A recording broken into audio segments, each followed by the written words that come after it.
On the news, Atiku's PDP bloc defies governors, insists on coalition ahead of 2027 elections. Nigeria's inflation jumps to 24.23% in March 2025. And federal government partners UNDP to deepen democratic governance in West Africa.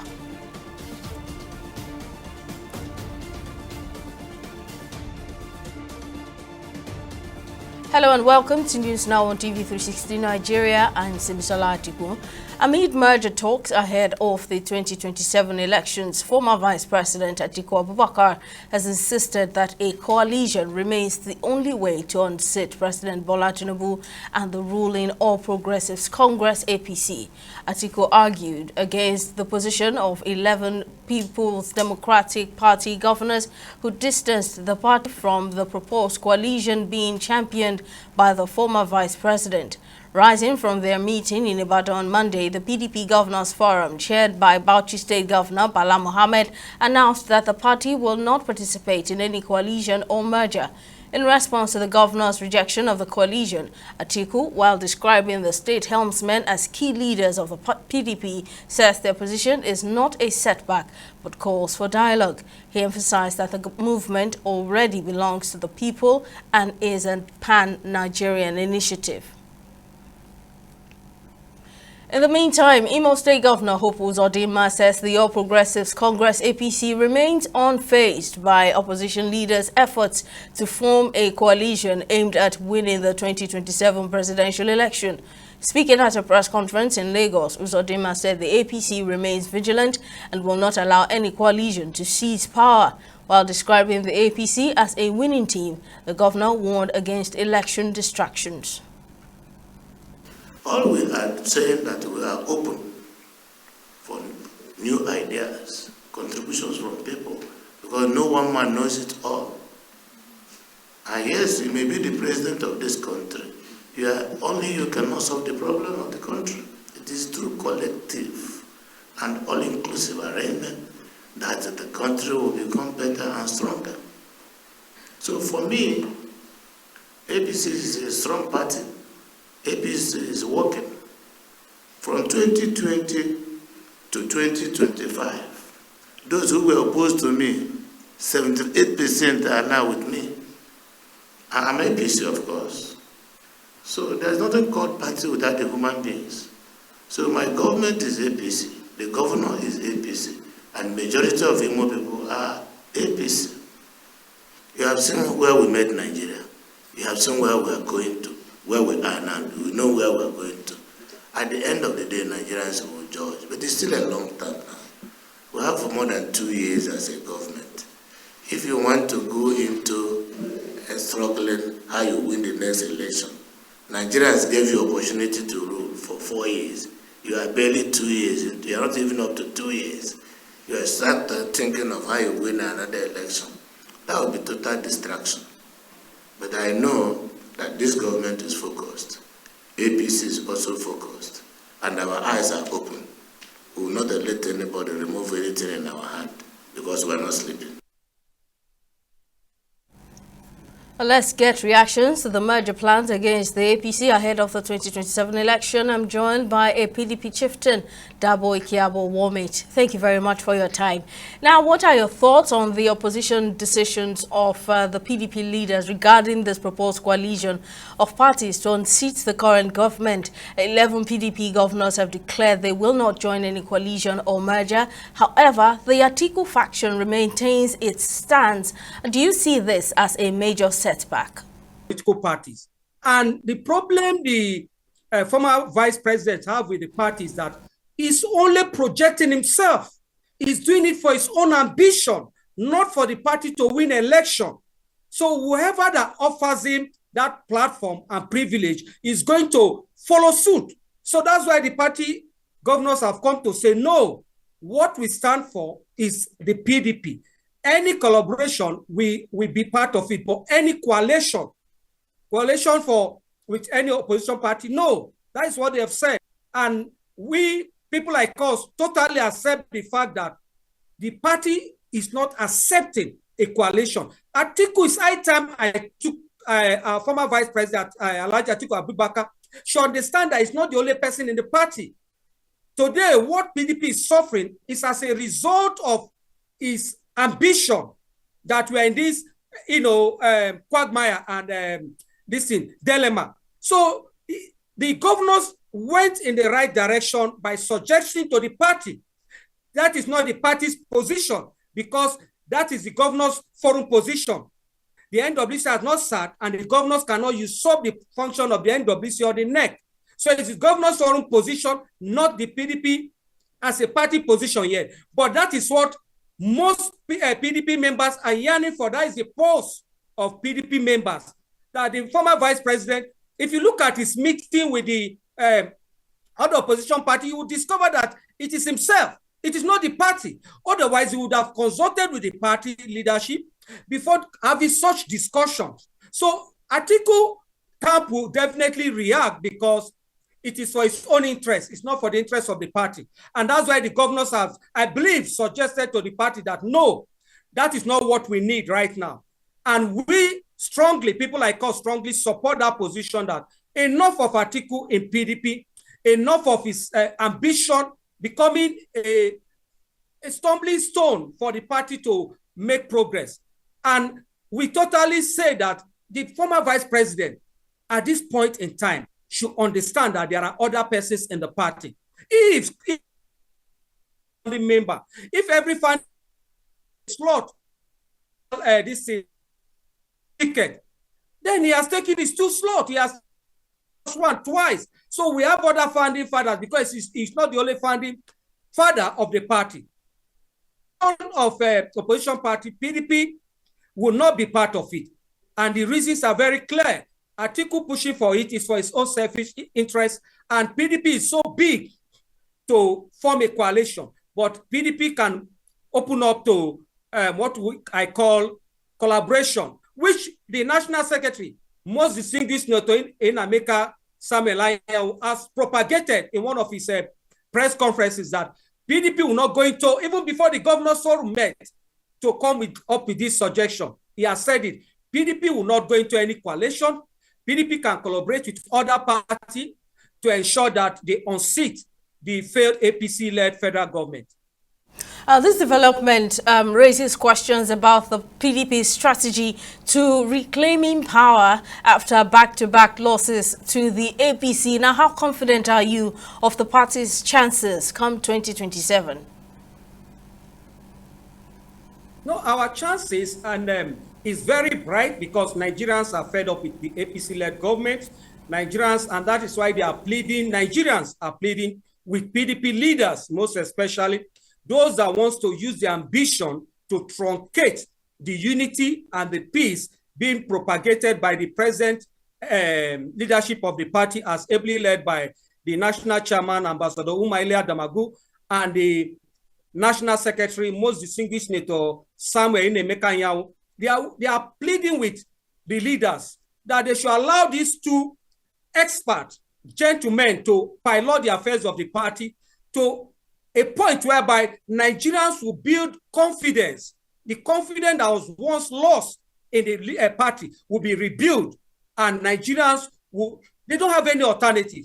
PDP is the only alternative of Nigerians, and that is why I want to use this opportunity to call on our governors to please ensure that there is unity in the party, and they should withdraw their resolution 2 in their communique, where they are saying that a deputy national secretary should act when we have a substantive national secretary in the person of Senator Samuel Ayan, that is what is causing the problem. If not, before their meeting, everybody is happy that PDP is coming back because the Supreme Court has given a judgment pronouncing Ayan as the national chairman in his wisdom. But the governors yesterday meeting is trying to truncate the peace and progress being achieved by the leadership of the party. And that is the resolution 2 of their communique, which says that they are recommending the deputy national secretary to act. There's nothing like that, because The National Secretary has never resigned his position. And the Constitution with the Supreme Court judgment is in support of the fact that the National Secretary remains the National Secretary of the PDP. So we don't see any reason why the governor should, come up with an unconstitutional resolution that wants to truncate the peace, the progress, and the electoral fortune of our great party. So outside that, I can assure you that the PDP will bounce back and we will give the ruling party a fight for its popularity. Because right now, the APC is very, very unpopular with the killings in Plateau and other parts of the country, the insecurity, this thing you can see, the economy is, is nosediving and so on and so forth. So yes, it's still quite some time to make a decision. Mr. Dabo Ikiabo Womit, thank you very much for speaking to us and for lending your thoughts. Let's turn to the economy. Nigeria's headline inflation rate rose to 24.23% in March 2025. That's according to the Nigeria Bureau of Statistics. According to the March 2025 Consumer Price Index report, which measures the inflation rate released by the government agency on Tuesday, the country's food inflation rate was 1.79% year-on-year in March 2025. Food inflation rate, however, showed a decrease compared to the food inflation rate of 23.51% recorded in February 2025. The NBS says the rise reflects a major increase in the rise in commodity and energy costs in the last few weeks.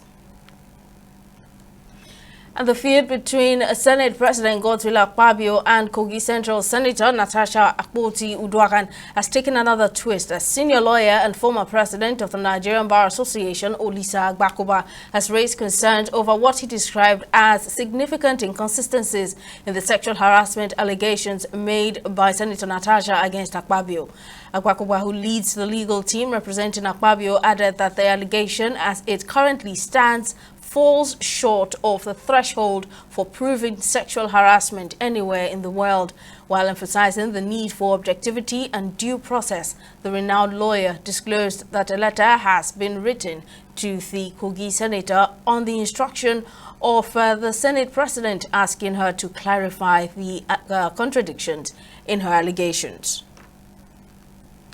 I would obviously suggest to my clients that a court action is not the best.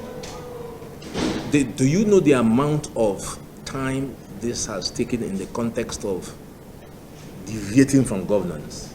We have big issues in Nigeria, and I was on TV yesterday talking about the big issues. So I don't think that Natasha, Natasha Akpabio's story should distract from governance. But I'm sure it's distracting the Senate from governance. So if you look at the balance and a rapprochement is part of what would resolve the problem, I'll be the first to tell my client that that is the way to go. So it's something that you cannot necessarily say this is like stealing, this is the evidence of sexual harassment. You've got to take the entire picture into account in determining whether a case of sexual harassment is made out. Which is why, as I said, her story is not to be believed or disbelieved at this stage. The point here is, can Senator Natasha clarify, that's the issue, clarify the difference in her behavior and attitude on 2 days, back to back, that's all. Nigeria and the United Nations Development Programme have reaffirmed their commitment to strengthen democratic governance in the West African sub-region. This was revealed when the Minister of Foreign Affairs, Yusuf Tuggar, received the UNDP resident representative in Nigeria, Elsie Atafua, for a high-level strategic engagement in Abuja. The minister expressed the significance of Nigeria's leadership role within the African Union, assuring that the country is determined to advance democratic values and institutional reforms in the region. In her remarks, Atafua applauded the Nigerian government's leadership and reiterated the UNDP's unwavering support for the actualization and sustainability of the regional partnership democracy. there's a need to pay close attention to the evolution of civil society in Africa, which is quite different from other parts of the world due to numerous factors such as colonialism and the fact that, you know, we have what was once described by Mahmoud Mamdani as the bifurcated state, to foster resilient, responsive governance systems that reflect lived realities. And I'd like to also commend the in-house technical working group of the RPD that have worked assiduously along with UNDP, the delivery unit and the ECOWAS unit, and of course the UNDP for the milestones thus far achieved. We do hope that this regional program will be clustered amongst many things around really three broad areas, which is again strengthening institutional resilience and resilience to crisis and shocks. And I think Honorable Minister mentioned why it is important. Again, empowering citizen engagement and really facilitating regional platforms that whilst Nigeria provides leadership, other countries are also going to be joining. Honorable Minister, I'm happy to inform you that we have reached some great milestones, and thank you for the leadership you've provided to all of us. We have a fully fledged concept note that has been delivered together with the delivery unit as well as the ECOWAS unit. We hope that you give your blessings to the concept note. Away from politics to education, the Joint Admissions and Matriculation Board, JAMB, has conducted a sensitization workshop for principal officers of the newly established, upgraded and adopted universities, polytechnics, monotechnics and colleges of education across the country. According to JAMB Registrar Ishak Oloyede, who spoke at the meeting in Abuja to acquaint the participants with proper admission procedures and the board's stringent guidelines, the meeting is necessary due to the late commencement of these institutions in the academic session. He explained that the central admissions processing system ensures transparency, fairness and inclusiveness in admissions, while the integrated brochure and syllabus system guides candidates through eligibility checks for intended programs. JAMB has introduced cutting-edge technology and innovative approaches. See that beginning from when students apply for university admission, write the exam, and then get admitted and progress, things they are put in place that make things very easy. So it's beholden on us that operate the institutions to just key in very rightly and then get things doing right. Just as the registrar said, if we do it the way it has been explained, you will not have much difficulties. As we are doing now, to let them know, because we don't receive mail, paper mail from them, it has been automated.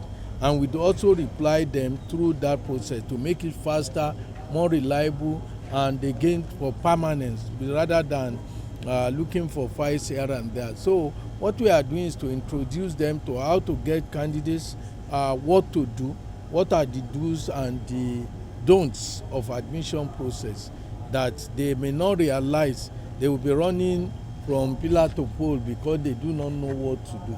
So the process is to make sure that they familiarize themselves as much as possible with the system, particularly automated system that JAMB operates. The Honorable Minister of Education has re-emphasized the position of the government that whoever admits a candidate illegally, whether private or public institution, will be dealt with. And we don't want them to commit the offense before you then, some of them ignorantly commit the offense. So We'll take a short break. Coming up on News Now, Britain boosts aid for victims of Sudan conflict as it enters second year. We'll have details when the news returns.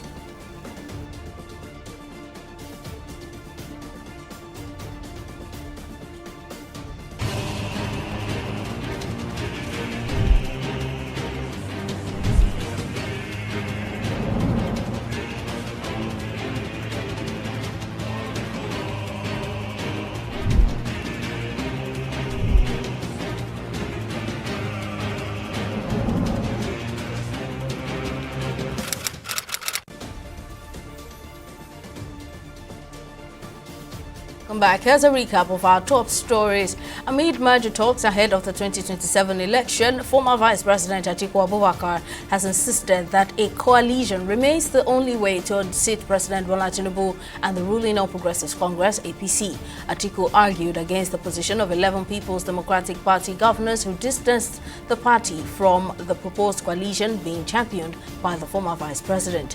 We also informed you that Nigeria's headline inflation rate rose to 24.23% in March 2025, according to the Nigeria Bureau of Statistics. Now, in the March 2025 Consumer Price Index report, which measures the inflation rate released by the government agency on Tuesday, the country's food inflation rate was 21.79% year-on-year in March 2025. In case you missed any of our news bulletins, for more updates, you can catch us on Limex World TV and AVO TV, or log on to our website on www.tv360nigeria.com. You can also follow us on our social media platforms on Twitter, Instagram, and YouTube at TV360 Nigeria, or download our mobile app on Google Play Store, Huawei App Gallery, and Apple Store. On Facebook, we're TV360 Online.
Let's switch to business news. Tamilore Akinkwoliye has the latest.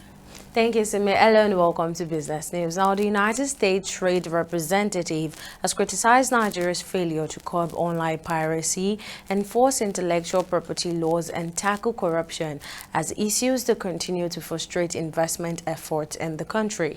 In its 2024 Foreign Trade Barriers Report, the USTR showed that while Nigeria remains a key player in Africa's creative economy, it lacks intellectual property enforcement, public ignorance about the value of intellectual property, and corrupt practices are also hindering investment and innovation.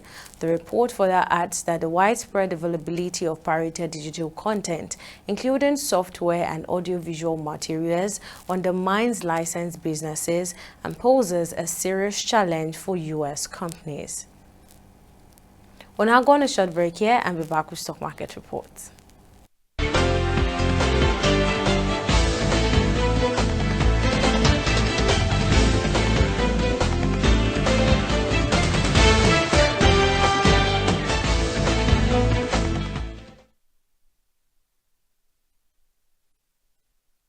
And the Nigerian Stock Exchange closed today's trading session with a modest movement as investors continue to trade cautiously amid earnings expectations and broader economic sentiment. The market capitalization stood at 65.7 trillion naira, reflecting a sustained investor interest in key equities. Now, despite some headwinds, the NGX All-Share Index managed to maintain relative stability, even as trading activities showed a mix of highs and lows. Now, topping the Making us chart today was Abbey Mortgage Bank with an impressive 9.94 increase, closing at 7.41 kobo, followed closely by Unilever Nigeria, gaining 9.65% and finishing at 15.95 kobo per share. This performances reflect strong investors' confidence in select consumer and financial services stock. Now, at the end of this trading, a total of 368.77 million volumes of shares were exchanged and 13,228 deals, amounting to a market turnover of 10.87 billion naira. Now, this represents a 14% decline in volumes, 3% uptick in turnover, and a 9% drop in the number of deals when compared to Monday session. Now, out of 129 equities that traded, 23 closed in the green, 30 in the red, while the rest remained unchanged. Now, for our select global stock, is the same sentiment as all of them closed in the greens, as all markets are looking forward to the outcome of the ongoing global trade between U.S. and China. Now, for our foreign exchange market, the naira keeps depreciating to foreign currencies. It traded at 1,615 naira to the dollar, 2,015 naira to the Great British pounds, and 1,710 naira to the euros at the black market. And that's it on both business and stock market report. Back to you, Simi, for the rest of the news. Thank you, Tamila. And on the foreign scene, Britain has announced it would provide £120 million more in aid to people in Sudan, which it says faces the worst humanitarian crisis on record, as it hosted a conference marking the 2-year anniversary of the conflict. The war in Sudan erupted in April 2023, sparked by a power struggle between the army and Sudan's Rapid Support Forces, shattering hopes for a transition to civilian rule. The conflict has since displaced millions and devastated regions like Darfur, where the RSF is now fighting to maintain its stronghold amid army advances in Khartoum. Britain described Tuesday's conference in London as a chance to improve the coherence of the international response to the crisis.